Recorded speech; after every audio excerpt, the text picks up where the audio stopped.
তোমরা যে আজকে এক্সামটা দিয়েছো আমার কেমন লেগেছে, কোশ্চেন লেভেলটা এই ব্যাপারে একটু বলবে। এটা অ্যাকচুয়ালি এক্সাম ওরিয়েন্টেডই ছিল, কারণ একটা কোয়েশ্চেন একটু ভুল ছিল, পিও লেভেলে এরকম কোশ্চেনই আসে নর্মালি, তো ওই একটা কোশ্চেনই একটু প্রবলেম। বাকি আমার তো পুরো ঠিকঠাক লেগেছে, 10 আউট অফ 10। তোমরা যে আজকে এক্সামটা দিয়েছো আমাদের অল ত্রিপুরা মক টেস্ট, যেটা আমরা শুরু করেছি আজকে থেকে, তো তোমাদের কি লেগেছে, কেমন লেগেছে, কোশ্চেন লেভেলটা এই ব্যাপারে একটু বলবে। কোয়েশ্চেন লেভেলটা অ্যাকচুয়ালি এক্সাম ওরিয়েন্টেডই ছিল, কারণ আমরা তো অলরেডি এই এক্সাম দিয়ে এসেছি, গত 2 বছর যাবত দিচ্ছি আমরা অলরেডি দুজনেই। আমি পিএনবিতে আছি, ও ত্রিপুরা গ্রামীণ ব্যাংকে আছে। আমরা জানি অ্যাকচুয়ালি এক্সাম লেভেলটা কি থাকে। তো আরআরবি পিওর যে আজকের যে এক্সামটা দিলাম একদম এক্সাম ওরিয়েন্টেড, মানে পারফেক্ট মনে হলো। বাট একটা কোয়েশ্চেন একটু ভুল ছিল, হয়তো অনেকে যারা দিয়েছে তারা এটা দেখতে পারবে যে একটা কোয়েশ্চেন ভুল ছিল। বাকি আমার তো পুরো ঠিকঠাক লেগেছে, 10 আউট অফ 10। ঠিক আছে, শুরু করে একটু বলো।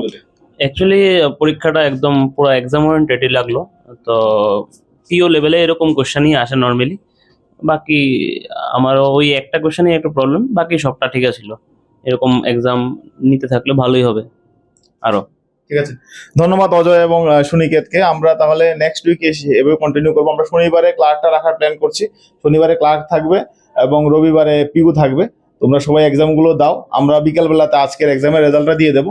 ঠিক আছে, ধন্যবাদ সবাইকে।